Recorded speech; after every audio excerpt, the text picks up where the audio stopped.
다이아몬드를 그 오래전에 갖고 계신 분이라든지 또는 매도하실 예정이신 분들은 오늘 이 영상 꼭 보시기 바랍니다. 보통 10년 전만 해도 미조보석 감정원 감정서를 띄려면 한 2달을 줄 서가지고 기다려야지만 감정서를 받을 수 있을 정도로 엄청난 가치를 가지고 있었죠. 근데 지금 미조 보석 감정원이 이제는 완전히 인기가 없고 폐업이 된 거죠. 그렇기 때문에 이걸 어떻게 해야지 좋은 가치를 받을 수 있고 이게 왜 그렇게 됐는지 한번 알아보도록 할게요. 네. 감정원이 폐업하게 된 이유에 대해서 간단하게 설명을 드리자면, 사실 미조보석 감정서 양식을 보면 이게 비교적 최근에 감정서가 발행이 됐음에도 굉장히 오래전 감정서처럼 보여져요. 그만큼 좀 시대에 따라가지 못한 감정서 양식이 네, 시대의 변화에 적응하지 그렇죠. 그 다음에 커팅 등급도 그냥 굿 이렇게만 거의 표기가 되는데, 지금은 트리플 엑설런트다라고 해서 커팅 등급 체계도 좀 세분화가 됐어요. 하지만 그거를 좀 따라가지 못했던 부분도 없지 않아 있는 것 같고요.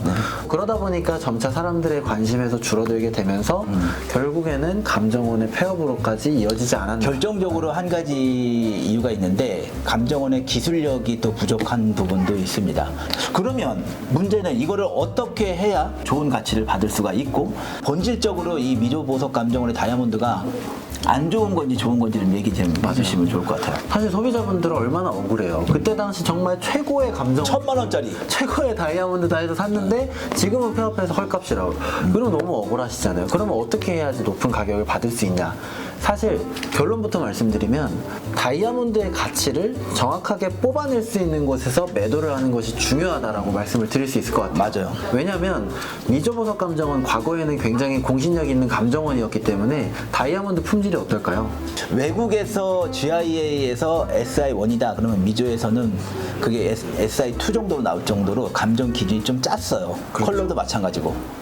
그러나 이게 그 점점 나중에 그 매출이 줄어들고 하면서 그냥 뭐 감정서를 되게 막 분출하듯이 이제 끊었었던 어떤 그런 그 안 좋은 물건들도 좀 섞여 있는데, 이런 옥석을 좀 가릴 수 있는 어떤 그런 실력만 있다 그러면 충분히 그 좋은 가치를 자기가 소비자한테 또 드릴 수도 있고, 또 재매입해서 또 재가공의 과정을 거쳐가지고 좋은 금액에 또 매도를 또 하실 수가 있다라고 생각합니다.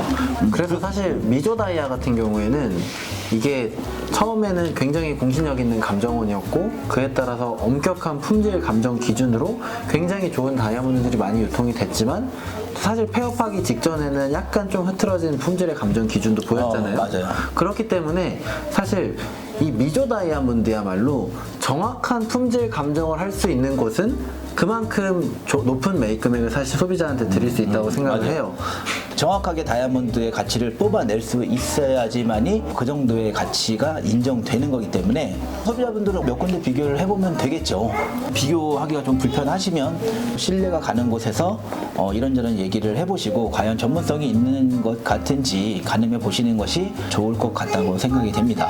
미조 보석 감정원 다이아몬드 절대 헐값에 매도하지 마시고 꼭 잘 알아보신 다음에 매도하신다 그러면 좋은 값을 받을 수 있다는 거 꼭 기억하시기 바랍니다. 감사합니다.